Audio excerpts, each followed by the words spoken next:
It was from the heart of the South that the Civil Rights Movement reared its indignant head. It was powered quite simply by Southern mothers who taught their sons to be proud and to fight for a gentler, more loving nation. Mothers who believed that adversity of any kind could be overcome through hard work and dedication. Then, of course, there were the women who fought in the trenches beside them during the movement and used every ounce of their Southern womanhood to fight the war of an entire nation.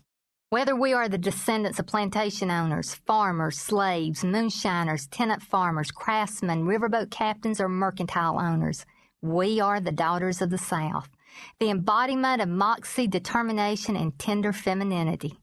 Molded by history, wedded to tradition, committed to the future, we tackle life with a customized and paradoxical blend of toughness and kindness. Common threads of charm, strength, and resiliency are woven carefully through the South's cultural fabric, weaving together women from different races and economic levels of Southern womanhood.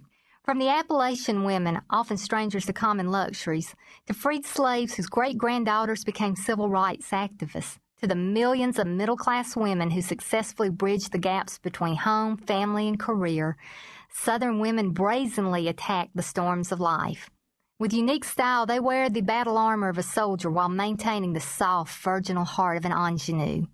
Southern women staunchly believe that it is possible to be both a tough warrior and a sensuous, delicate lover. I am both inspired and amused by the images of the strong women whom I have loved as family and admired as my friends. My grandmother, who fought the sad poverty of the Appalachian Mountains to raise a family of 9, scrubbed laundry on a washboard in a nearby stream until the blood of her raw hands stained the clothing. This family of a circuit-riding preacher was so poor that the depression that later seized the nation in a merciless grip went completely unnoticed by them. It was not possible to be poorer than they already were. As the daughter of a prosperous merchant and landowner, my grandmother willingly traded a comfortable life for one of uncertainty, and she did so in the name of great love. In the tradition of other strong Southern women, she never complained, never regretted the choice she made. Love and family, she always believed, were more important than material possessions. She chose instead to count her blessings, and at the age of 89 died with the memories of a happy, love-filled life. My own mother learned well at her mother's knee and proved to be another splendid example of silk blended with steel. When I was a preschooler and the actions of a dishonest employee threatened to destroy my father's business and push him into bankruptcy, it was my mother's strength and insurmountable energy that held our family together.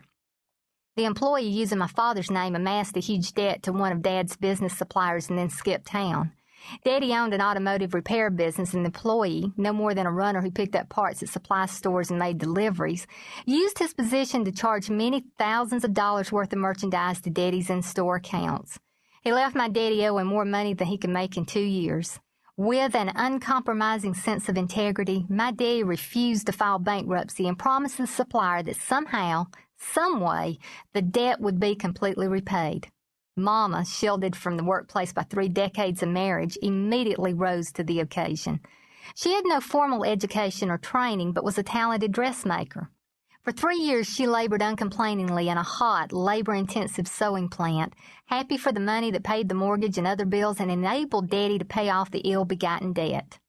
A magnolia blossom never falls far from the tree, and as a result, I never ceased to be amused by an image conjured up of my sister on a muggy, late summer afternoon as she chased stray cows.